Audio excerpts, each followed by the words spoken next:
ಈ ಬೆಂಗಳೂರಲ್ಲಿ ಜೀವನ ನಡೆಸೋರಿಗೆ ಯಾವುದೇ ರೀತಿಯಂತ ಹಬ್ಬ ಬಂದ್ರೂ ಕೂಡ ಮನೆಗೋಗಿ ಅವ್ರ ಫ್ಯಾಮಿಲಿ ಜೊತೆ ಹಬ್ಬನ ಆಚರಿಸೋ ಅದೃಷ್ಟ ಇಲ್ಲ ಗುರು. ಈ ಚಿಕ್ಕ ಮಕ್ಕಳೆಲ್ಲ ಪಟಾಕಿ ಹೊಡಿಬೇಕಾದ್ರೆ ನೆನ್ಪಾಯ್ತು ಗುರು, ದೀಪಾವಳಿ ಹಬ್ಬ ಬೇರೆ ಹತ್ರ ಬರ್ತಿದೆ ಅಂತ. ನಾವು ಚಿಕ್ಕವರಿದ್ದಾಗ ಅಪ್ಪ ಅಮ್ಮ ಏನಾದ್ರೂ ಪಟಾಕಿ ತಂದ್ಕೊಟ್ಟಿಲ್ಲ ಅಂದ್ರೆ ಅವ್ರತ್ರ ಜಗಳ ಮಾಡ್ಕೊಂಡು ಕಾಡಿ ಬೇಡಿ ಏನಾದ್ರೂ ಮಾಡ್ಕೊಂಡು ಪಟಾಕಿನ ತರ್ಸ್ಕೊತಿದ್ವಿ ಗುರು. ನಾವು ಚಿಕ್ಕವರಿದ್ದಾಗ ನಮ್ಮ ಅಕ್ಕಪಕ್ಕದ ಮನೆ ಮಕ್ಕಳೆಲ್ಲ ಸೇರ್ಕೊಂಡು ಪಟಾಕಿ ಹೊಡಿತಾ ಇದ್ರೆ ಏನೋ ಒಂಥರ ಖುಷಿ ಇತ್ತು ಗುರು.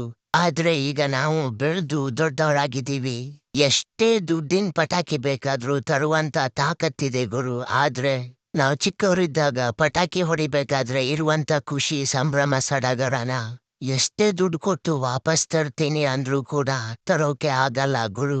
ನಮ್ ಜೀವನ ಪೂರ್ತಿ ಅಂತೂ ಕಷ್ಟ ನೋವು ಟೆನ್ಷನ್ ಅಲ್ಲೇ ಕಳ್ದೋಯ್ತು ಗುರು. ಇನ್ ಖುಷಿ ಎಲ್ಲಿಂದ ಸಿಗ್ಬೇಕು? ಇದಿಷ್ಟು ನಮ್ ಜೀವನ ಗುರು. ಈ ಕಂಟೆಂಟ್ ಏನಾದ್ರೂ ಇಷ್ಟ ಆದ್ರೆ ಒಂದು ಫಾಲೋ ಮಾಡಿ ಆಯ್ತಾ?